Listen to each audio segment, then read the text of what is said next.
very good afternoon. Much thanks for joining us here on the program. It is exactly 4 p.m. East African time, and you're just on time for trending news.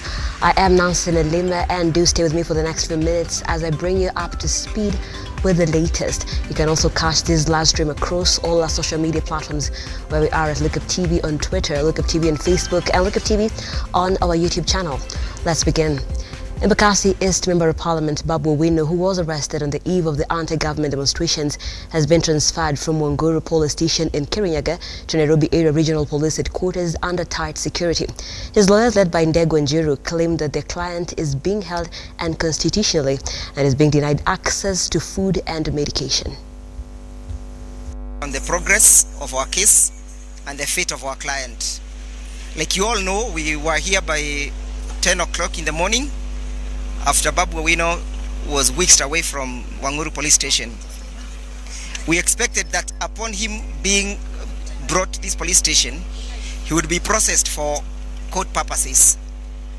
But now we understand there is a serious conflict between the office of the ODPP and between the office of the police.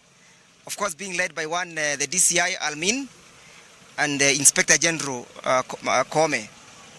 And the conflict is this, that the DPP sees no case as against these people who are arrested. Not just Babu Owino, everybody who has been arrested. So in the opinion of the DPP, is that they should be let free. In the opinion of the police, they want to make an application in court for Ms. Rine's application to have them arrested or kept in custody for 7 days, allegedly pending investigation. The DPP doesn't see that as correct. And you know, the DPP is want to prosecute that application. So that is a conflict that has made decision making quite difficult. So the police are waiting for the power that be. I'm hoping the power from the State House or the power from Karen or any other powers that is above our constitution to give those orders to the DPP that the DPP must charge these individuals. So we are requesting the powers that be, the powers that are above the constitution, the powers that those powers that they believe they are not transient to order either their release or presentation in court. Right, and remember, Babu Owino is not the only azimio leader who has been arrested. We'll be keeping an eye on those arrests in our subsequent bulletins at 7 and at 9 p.m. Moving on, as the anti-government demonstrations entered day 2, normalcy has slowly returned in the central business district as hundreds of business owners opened their premises today. However, police officers were seen in different parts of the city as some other parts of the city witnessed heavy contingent of police officers. The protests are set to continue as azimio leaders continue to urge their protesters to call President Ruto's regime to order.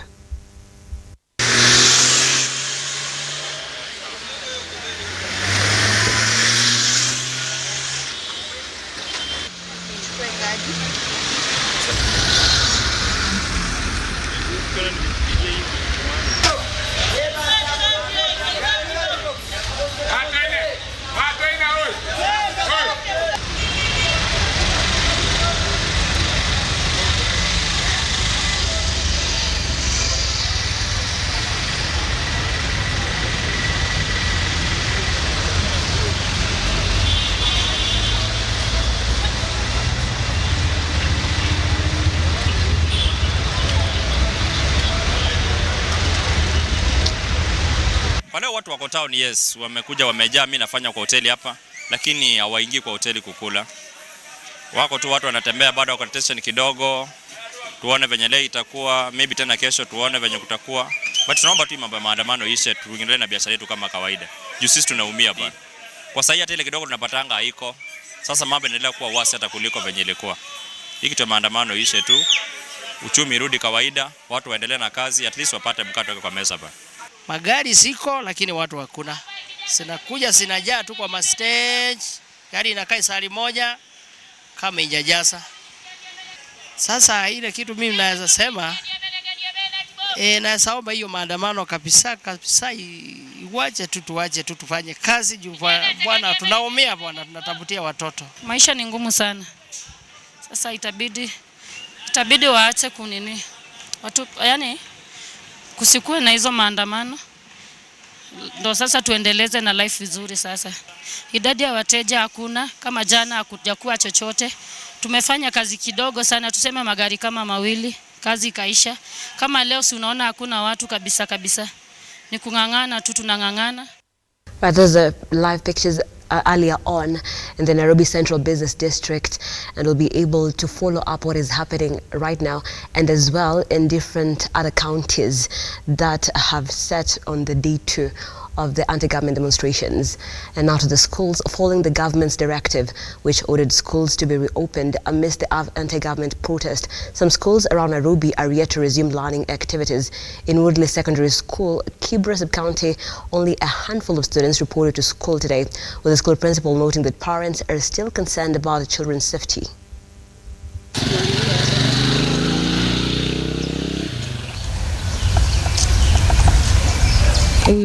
We had been directed to come back to school, but unfortunately, majority of our students did not turn up.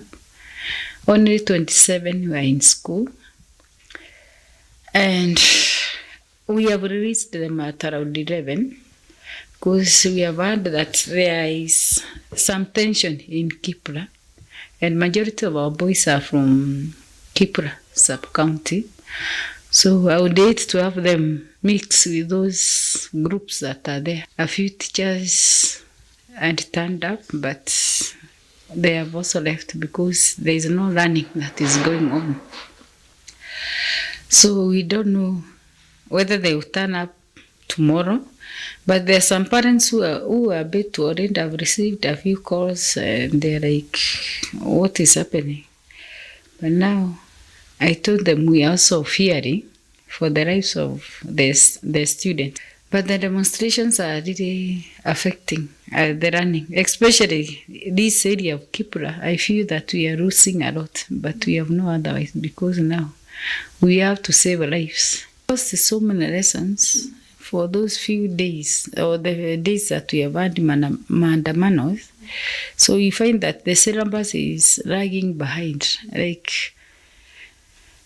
the Form 4s, we had planned to do something with them before they do the end of term exams, but now I'm seeing a situation whereby we may not be able to do anything. So I don't know. Anyway, we hope things will be okay. It's my prayer that we will have peace so that we can continue with our running. Watoto walikuja na walimu wakakaa wakaona wasasi wamekuja kuchukua watoto kwa sababu ya huko Kibira kumeanza hizo matia gasi nini. Wasasi waliogopa wakakujia watoto wao, walimu wakabaki hakuna watoto wakatoka. Wanaogopa kuleta watoto.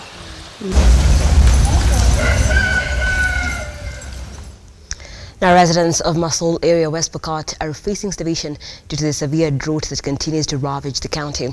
Area MP Peter Lechakapong is calling on the government to come to the rescue of his constituents. Most of them have been forced to cruise to neighboring counties in search of grass and water.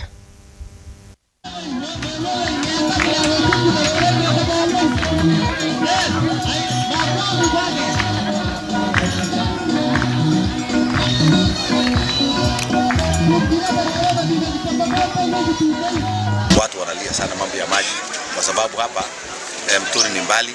Ile maji ambayo watu wanategemea kwa kukunywa na hata mifugo ni maji ya kuchimbwa, ile inaitwa borehole. Na sasa mimi na mheshimiwa MC hapa tunafanya kila juhudi kuhakikisha kwamba katika nafasi ambayo tulio naye tunalete hiyo boreholes na tuhakikisha kwamba watu wetu wanapata maji kwa karibu kwa namna ambavyo inawezekana kwa wingi. So mimi kama sasa chairman wa regional development nimeweka mikakati na mipango ya kuhakikisha kwamba boreholes nyingi zinajengwa sehemu hii. Sisi kama Wapokot wa huku mpakani tumeathirika sana, especially kwa mambo ya kiangazi na mambo ya insecurity. Imekuwa changamoto sana. Kama serikali ingeweza kutusaidia hata maneno ya irrigation i-boost ili chakula ikuwe hiyo ukulima imeharibiwa na mambo ya kiangazi, mambo ya jua imechoma, mvua imepotea. Also, Water and Sanitation Cabinet Secretary Alice Wahome has called on President William RUTO to remain steadfast amid the ongoing anti-government protest. Speaking in Embu County, Wahome took a swipe at azimio leader Raila Odinga, noting that the courts had pronounced itself on the 2022 general election, while Embu Governor Cecily Mbarire voicing her support for President RUTO's administration.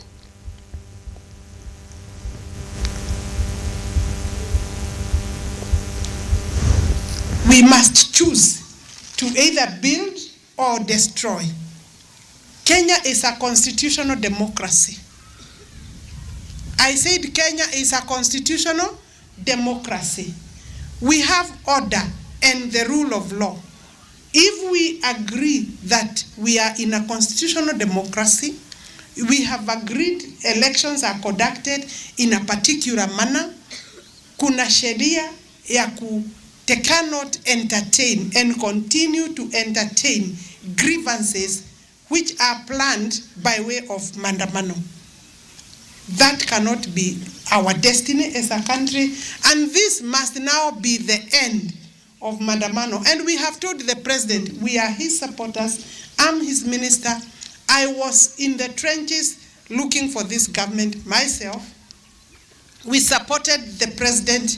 We won elections. We have told the president we are not willing as his partners in this government to go for handshake or dialogue. Tuna time ya maandamano Embu County. Sisi kazi yetu ni kupanda chakula, kujitayarisha, kungojea ile kazi ya Mheshimiwa William RUTO. Tunajua mambo ni magumu, cost of living imeenda juu, lakini we know the president has a good plan for this country. To demonstrate, you have to do demonstration in a peaceful manner. Number two, if you want to do demonstrations, you have to do demonstration in an armed manner. We have seen the kind of anarchy, the kind of destruction of our infrastructure, of our properties, and loss of life through this demonstration. That's why I decided to come with a bill which is going to put into effect the two conditions in Article 37 of our Constitution to ensure we will always have peaceful demonstrations, picketing, and peaceful presentation of petition to public authorities. Now, Communication and ICT Principal Secretary Edward Kisingani now says the state recognizes the role played by the media amidst the ongoing anti-government demonstrations while calling for a fair playing ground. His sentiments come after journalists were harassed and detained during demonstrations on Wednesday. The PS lashed out at the opposition for the ongoing demonstrations that have left a trail of deaths and destruction. The government has no intention of gagging the media. So your friends in media and the ones who are here can see this is KTN. No. Government gains nothing, totally nothing, and it is a useless job to think that the preoccupation of our government is to gag media. No. You haven't seen me threaten the media, and I will not. I want us to work together because media is part of us. So even you as communicators, pass this message to our media houses. And what the government is asking for is not a sycophantic support from the media. Media should criticize us as much as they can. But media should also desist. Just like we don't want the media to be the extension of government, we don't want media to be the extension of the opposition. They must stop and look at themselves and become neutral arbiters. So media houses should know that. We are not, as government, going to gag you, wherever they are. I encourage them to come and talk to us. I have held several meetings with them. So the stereotype you hear again, that this government is an enemy of the media, is not true. We would just like them to be fair, to also report about us what they don't like, in the same way they can also report what they don't like about the opposition. The communication item, there is no room for what? There is also no room for anarchy and a disorder in Kenya.